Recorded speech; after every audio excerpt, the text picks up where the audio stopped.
Back with some more thoughts following the game. The time right now is it's 8:15. So it's a good chunk of time has passed since the game, and finally managed to digest and get some thoughts together. I did say on the video earlier that my brain was a little bit fried, and it was a game that was really hard to make sense of. I've now listened to Gregor Townsend and Steve Borthwick with their post-match thoughts, and as I said on the video earlier, I will be looking at the comments to gauge what you're saying about the match. And I've got a few of the comments here, which I'll mention some of the things which Steve Borthwick and Gregor Townsend said, and then I've got a few of the comments which I think perfectly capture the story of that match. England against Scotland. Just again, this competition is amazing. I love it. And this stadium, it doesn't matter. I was here through the real bad times, 2022, under Eddie Jones, that autumn series when it was absolutely dire and England were losing games. On this occasion, you could argue to an extent that was a little bit dire. It wasn't great, but there was a kind of a performance you can get behind as an England fan, and dogging it out and winning goes a long way as well. Here's what Steve Borthwick had to say about the match. Just comes straight from the chat in the media room earlier, just a moment ago. He said, Scotland played a very good tactical game against England. It was a tactical arm wrestle. I think he's absolutely nailed that. Now, when I reflect on this match, England against Scotland, a lot is going to be made of England doing lots and lots of box kicking.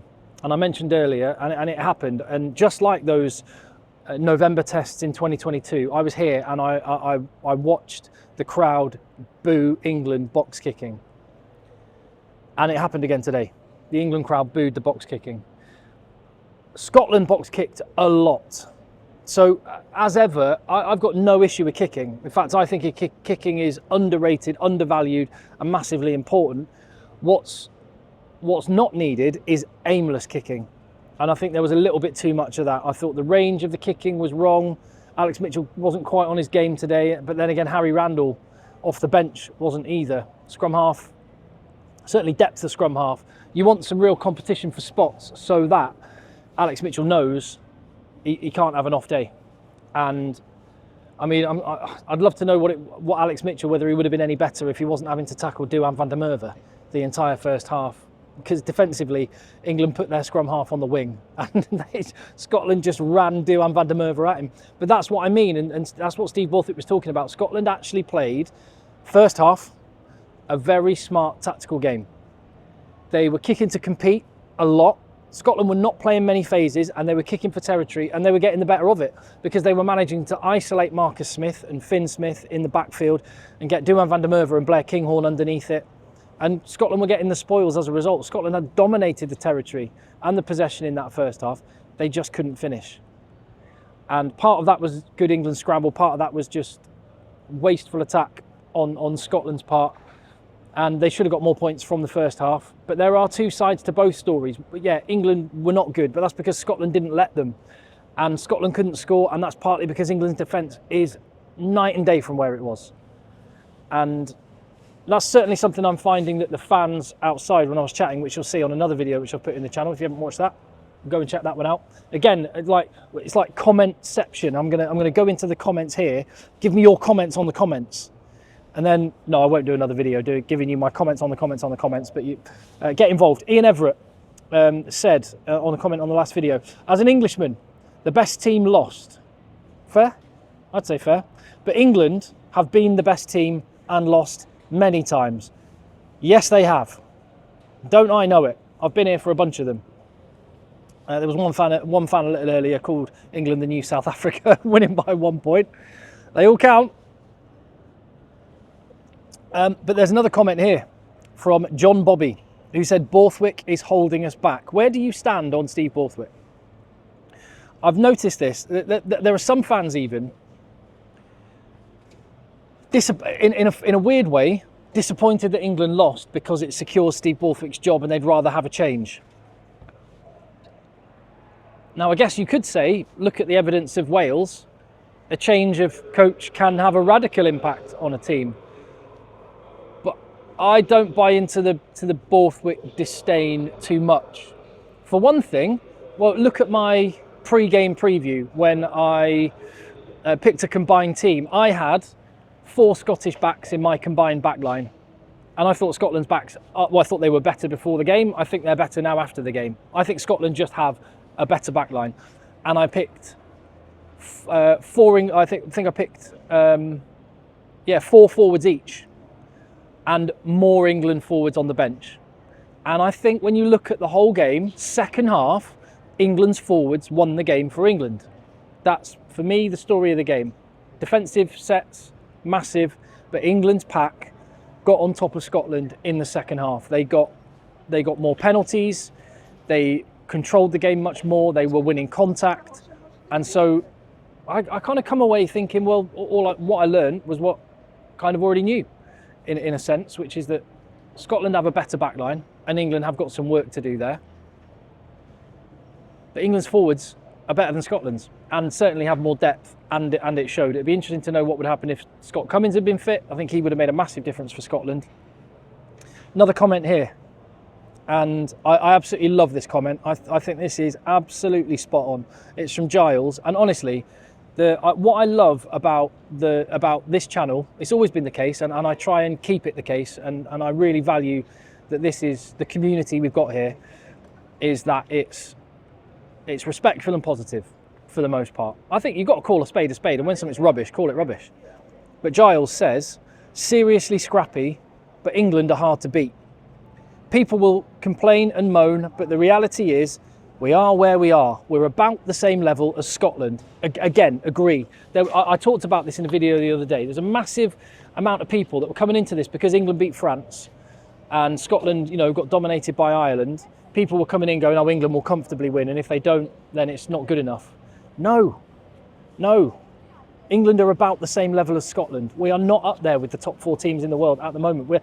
But as Giles goes on to say, the difference is, talking about England, our ceiling is much, much higher than Scotland's, and we have plenty of time to grow.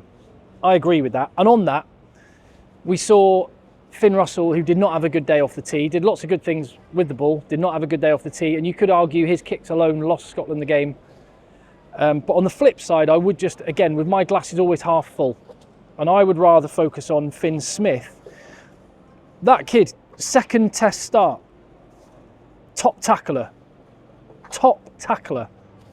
fly half, 16 tackles, that boy can bang.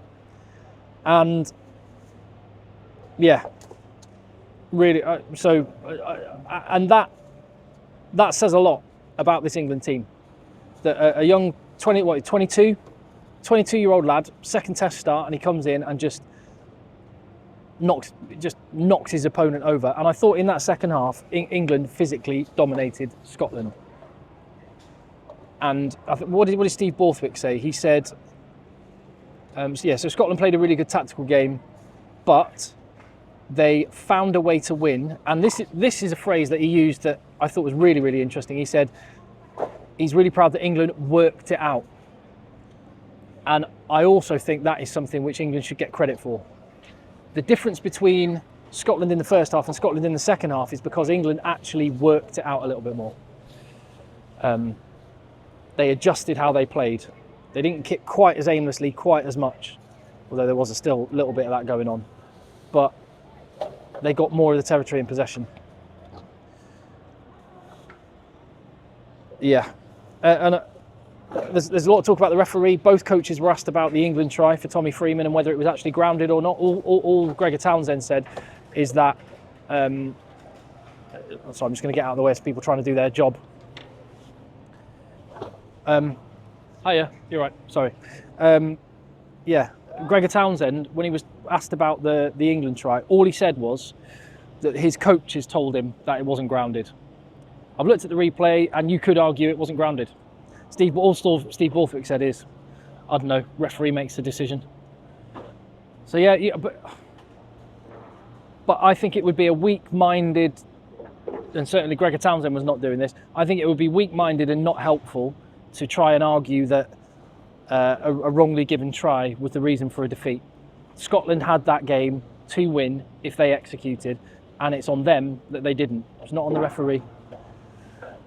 There were some iffy penalties on both sides. I thought there was one that, like Maro Itoje, clearly looked illegal, and England ended up getting the penalty. And Gregor Townsend did say that the points that took England to 16, which ultimately won them the game, he didn't agree with that penalty being given. And I think, you know, he's probably got a point on that. But that's not where games are won and lost. It's 80 minutes, and if you're left moaning at a referee for a decision, and look, I'm being consistent on this one, because how many times have I watched England lose? In fact, perfect example. I sat in Paris, just like this, with an empty stadium after a World Cup semi-final. England lost by a point. Was it also 16 points to 15? I think it might have been 16 points to 15. And England lost by a point, and there was that controversial scrum on 75 minutes or whatever it was. And my reaction then on the losing side of things is the same as it is on the winning side of things. That's not why games are won and lost. And that's not why this test match was won or lost. Scotland had opportunities, did not take their points. But England worked it out and were much, much better in the second half. Yeah, but work to do. And that was one thing that Steve Borthwick said. He said, that's not the way we want, that's what he said. He said, we don't want to play the way we played today. In other words, the people that are going, England kicked aimlessly and didn't look very good in attack, Steve Borthwick was basically saying, we want to play. And he pointed out the fact that England scored 4 tries against France 2 weeks ago. And he said, that's the kind of rugby we want to play. But what he said was that there's 2 elements to that, and Scotland were very good at not letting England do that. And he pointed to Scotland's kicking game for territory, the fact they played very few phases and then went aerial for the box kick. But the difference is, what Scotland did manage to do was when it was on, and particularly in those transitions from poor kicks for England, loose kicks, Scotland would just drop the hammer and go. And that's what England didn't do, and that is the element that I come away disappointed with as an England fan. Is I thought the whole point of having Marcus Smith back there was for the potential counter-attack options, and there were times when I thought Scotland did kick loose and we didn't take advantage of the fact that we had a guy like Marcus Smith back there, and rather than launching attacks in response when Scotland kicked loose, we went back to that kind of robotic kicking. So there's massive room for England to improve. For Scotland, I feel a little bit sorry for Gregor Townsend. If you think he set his team up, and I think Scotland did a really good tactical job, did not have the depth off the bench, but what's new there? We knew that, right? And they're without a couple of key men. And they scored 3 tries to 1, and they missed all 3 of their conversions. I think it'd be harsh to blame it on Finn Russell, because the tries were only engineered partly because Finn Russell is as good as he is. But when you're an international rugby player, you have to be able to nail your kicks, I guess. So Andy Farrell was in the stadium. I did see him earlier. I walked past him. Big unit, big slice of a man.